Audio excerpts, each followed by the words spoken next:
You know, it's easy to make an extra income freelancing, but please don't do this.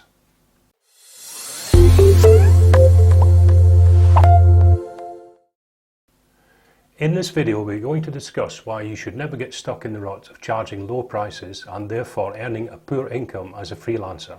Now, unfortunately, a lot of freelancers get this wrong and they never graduate onto better customers with better pricing and therefore a better income. As a bonus, I'm going to show you how you can easily set your clients' expectations so they expect price increases regularly and this doesn't get out of hand. But let's first look at why you should never get stuck on low pricing. You know, when you're just getting started freelancing, it can be difficult to think about raising your prices. And I get that. You know, you're pretty much grateful for any work that comes along, and that's fine to a certain point. But my advice is to raise your prices as soon as you can.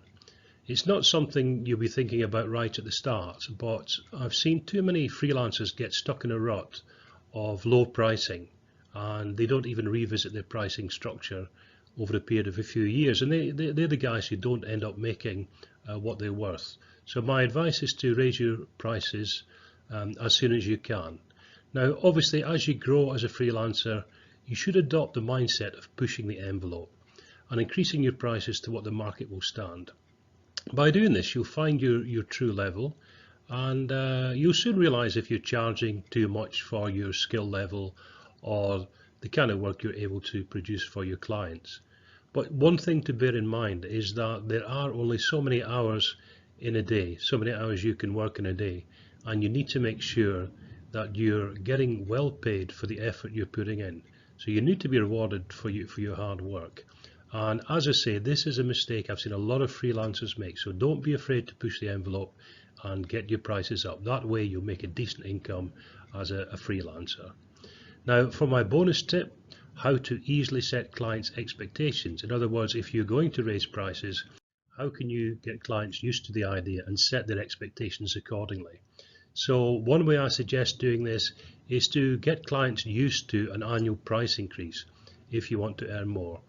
Once they understand you're a professional business and you do increase your prices on an annual basis, like most businesses do, so it's nothing they haven't seen before or they wouldn't expect, then that will make the task of upping your prices and getting better paid as you develop your career and over the years much easier. So hopefully this video showed you that you should never get stuck in the rut of low pricing and the effect it can have on your business if indeed you get it wrong. Now, comment below, would you be happy to increase your prices on an annual basis, or do you have another way of, keeping your prices up and making sure you earn a decent living?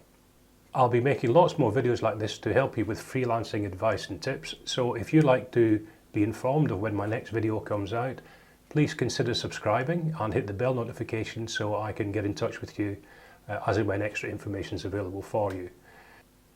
A question I get asked quite a lot is how long does it take when you start your freelancing career to start making some money? And it's a understandable question, and what I'll do in my next video is I'm going to tell you based on my own experience how long it took me from the day I got started to the day I started to make a decent income as a freelancer. So that'll give you a little bit of guidance, help you guys get your head around how long it might take to start making some money as a freelancer once you get going. So look forward to seeing you there, and ciao for now.